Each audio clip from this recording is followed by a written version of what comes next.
ಕರ್ನಾಟಕ ಕಾಂಗ್ರೆಸ್ ಸರ್ಕಾರಕ್ಕೆ ಉರ್ದು ಭಾಷೆಯ ಮೇಲೆ ಯಾಕಿಷ್ಟು ಪ್ರೀತಿ? ಉರ್ದುವಿಗೆ ಕೊಡುವ ಆದ್ಯತೆ ರಾಜ್ಯದ ಮಣ್ಣಿನ ಇತರ ಭಾಷೆಗಳಿಗೆ ಯಾಕಿಲ್ಲ? ಈ ವಿಚಾರಗಳ ಬಗ್ಗೆ ಸೋ ಕಾಲ್ಡ್ ಹೋರಾಟಗಾರರ ಮೌನ ಮತ್ತು ದ್ವಂದ್ವ ನಿಲುವು ಯಾಕೆ? ಬನ್ನಿ ಈ ಎಲ್ಲ ವಿಚಾರಗಳ ಬಗ್ಗೆ ಒಂದು ವಿಶ್ಲೇಷಣೆಯನ್ನು ಮಾಡೋಣ ನಮ್ಮ ರತಂ ಕನ್ನಡದಲ್ಲಿ. ಸ್ನೇಹಿತರೆ, ಇತ್ತೀಚೆಗೆ ರಾಜ್ಯದಲ್ಲಿ ತುಂಬಾ ಚರ್ಚೆಯಾದಂತಹ ಸುದ್ದಿ ಏನಪ್ಪಾ ಅಂದ್ರೆ, ಈ ವರ್ಷದ ರಾಜ್ಯ ಬಜೆಟ್ನಲ್ಲಿ ಉರ್ದುವಿಗೆ 100 ಕೋಟಿ ರೂಪಾಯಿ ಮೀಸಲಿಟ್ಟಂತ ವಿಚಾರ.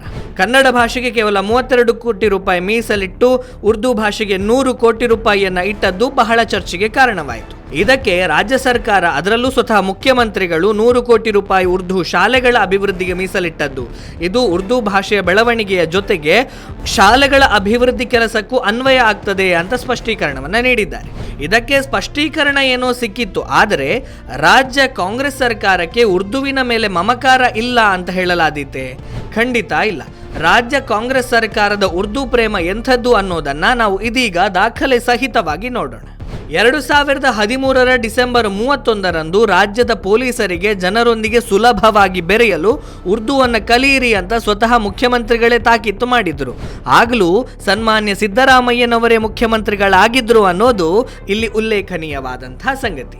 2024 ಸೆಪ್ಟೆಂಬರ್ನಲ್ಲಿ ಚಿಕ್ಕಮಗಳೂರು ಜಿಲ್ಲೆಯ ಮೂಡಿಗೆರೆ ತಾಲೂಕಿನ 2 ಅಂಗನವಾಡಿ ಕೇಂದ್ರಗಳಿಗೆ ಅಂಗನವಾಡಿ ಶಿಕ್ಷಕಿ ಮತ್ತು ಸಹಾಯಕಿ ಹುದ್ದೆಯ ನೇಮಕಕ್ಕೆ ಉರ್ದು ಭಾಷೆಯನ್ನ ಕಡ್ಡಾಯ ಮಾಡಲಾಗಿತ್ತು. ಇದಕ್ಕೆ ಭಾಷಾ ಅಲ್ಪಸಂಖ್ಯಾತರ ಸಮಜಾಯಿಷಿಯನ್ನು ಕೂಡ ಕೊಟ್ಟಿತ್ತು. ಹಿಂದೂ ಸಂಘಟನೆ ಮತ್ತು ಪ್ರತಿಪಕ್ಷಗಳ ವ್ಯಾಪಕ ವಿರೋಧದ ನಂತರ ಈ ಆದೇಶವನ್ನು ಸರ್ಕಾರ ಹಿಂಪಡೆಯಿತು. ಹಾಗೆ ನೋಡೋದಾದರೆ ತುಳು, ಕೊಡವ, ಲಂಬಾಣಿ, ಅರೆ ಭಾಷೆಯನ್ನ ಮಾತನಾಡುವವರು ಕೂಡ ಭಾಷಾ ಅಲ್ಪಸಂಖ್ಯಾತರೇ ಆಗಿರ್ತಾರೆ. ಆ ಪ್ರದೇಶಗಳಲ್ಲಿ ಯಾವಾಗಲಾದರೂ ನೇಮಕಕ್ಕೆ ಆಯಾಯ ಭಾಷೆಗಳನ್ನ ಕಡ್ಡಾಯ ಮಾಡಿರಿ ಅಂತ ಹೇಳಲಾಗಿತ್ತಾ? ಉರ್ದುವಿಗೆ ಮಾತ್ರ ವಿಶೇಷ ಸ್ಥಾನಮಾನ, ಸ್ಪೆಷಲ್ ಸ್ಟೇಟಸ್ ಯಾಕೆ? ಪ್ರಶ್ನೆ ಮಾಡಬೇಕಲ್ಲ. ಇನ್ನು ಕಾಂಗ್ರೆಸ್ ಪಕ್ಷದ ಉರ್ದು ಪ್ರೇಮಕ್ಕೆ ಬೇರೆಯದೇ ಇತಿಹಾಸ ಇದೆ. ಯಾವುದೇ ಕಾರ್ಯಕ್ರಮ ಇರಲಿ, ಸಮಾವೇಶ ಇರಲಿ, ಅವರ ಏರಿಯಾದಲ್ಲಿ ನಡೆಯುತ್ತದೆ ಅಂತಾದರೆ ಉರ್ದುವೇ ಅಲ್ಲಿ ಪ್ರಧಾನ ಭಾಷೆ ಆಗಿರುತ್ತೆ. ಬ್ಯಾನರ್ನಿಂದ ಹಿಡಿದು ಭಾಷಣದವರೆಗೆ ಎಲ್ಲವೂ ಉರ್ದುಮಯವಾಗುತ್ತೆ. ಇದಕ್ಕೆ ಅನೇಕ ನಿದರ್ಶನಗಳು ನಮ್ಮ ಕಣ್ಣ ಮುಂದೆ ಇದೆ. ಇತ್ತೀಚೆಗೆ ರಾಜ್ಯದ ಕಾರ್ಮಿಕ ಸಚಿವರು ವ್ಯಕ್ತಿಯೊಬ್ಬನ ಜೊತೆ ಮಾತನಾಡ್ತಾ ಇದ್ದಂತ ವೇಳೆ ಆತ ಮುಸ್ಲಿಂ ಅಂತ ತಿಳಿದ ತಕ್ಷಣ ಕನ್ನಡದಿಂದ ಉರ್ದುವಿಗೆ ಸ್ವಿಚ್ ಚೇಂಜ್ ಆದಂತಹ ವಿಡಿಯೋ ಬಹಳ ವೈರಲ್ ಆಗಿತ್ತು.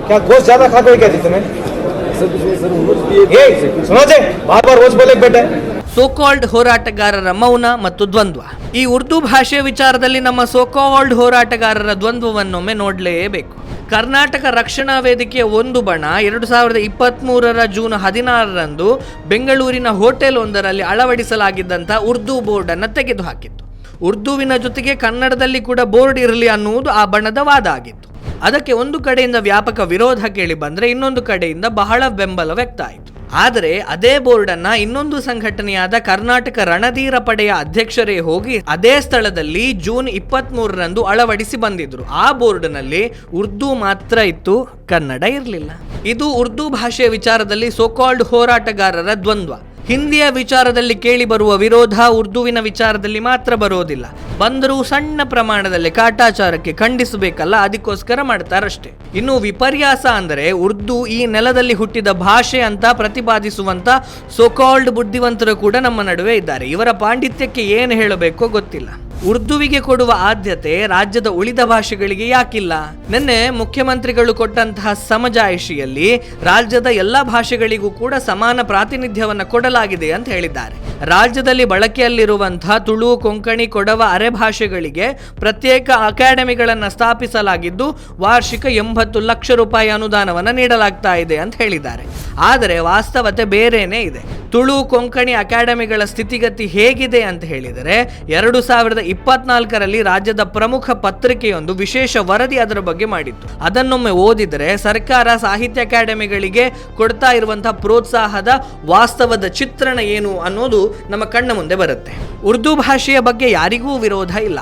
ಎಲ್ಲ ಭಾಷೆಗಳಂತೆ ಅದು ಕೂಡ ಒಂದು ಭಾಷೆ ಅಂತ ಪರಿಗಣನೆ ಮಾಡಿದರೆ ಯಾರೂ ಕೂಡ ವಿರೋಧ ಮಾಡೋದಿಲ್ಲ.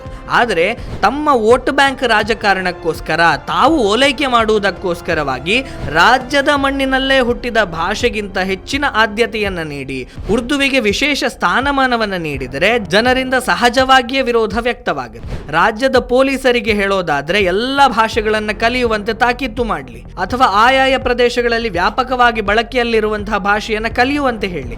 ಅದು ಬಿಟ್ಟು ಒಂದು ಭಾಷೆಯಲ್ಲಿ ಮಾತ್ರ ಕಲಿಯಲು ತಾಕೀತು ಮಾಡುವುದು ಜನರ ದೃಷ್ಟಿಯಲ್ಲಿ ತುಷ್ಟೀಕರಣ ಅನ್ನಿಸಿಕೊಳ್ತದೆ. ಇನ್ನಾದರೂ ರಾಜ್ಯ ಸರ್ಕಾರವು ಬರಹದಲ್ಲಿ ಮಾತ್ರ ಅಲ್ಲ, ವಾಸ್ತವದಲ್ಲಿ ಎಲ್ಲ ಭಾಷೆಗಳಿಗೂ ಕೂಡ ಸಮಾನ ಪ್ರಾತಿನಿಧ್ಯ ನೀಡಲಿ ಅನ್ನೋದು ನಮ್ಮ ಆಶಯ. ವೋಟ್ ಬ್ಯಾಂಕಿನ ಕಾರಣಕ್ಕೋಸ್ಕರ ಒಂದು ಭಾಷೆಗೆ ನೀಡುವ ಆದ್ಯತೆ ಕೊನೆಯಾಗಲಿ.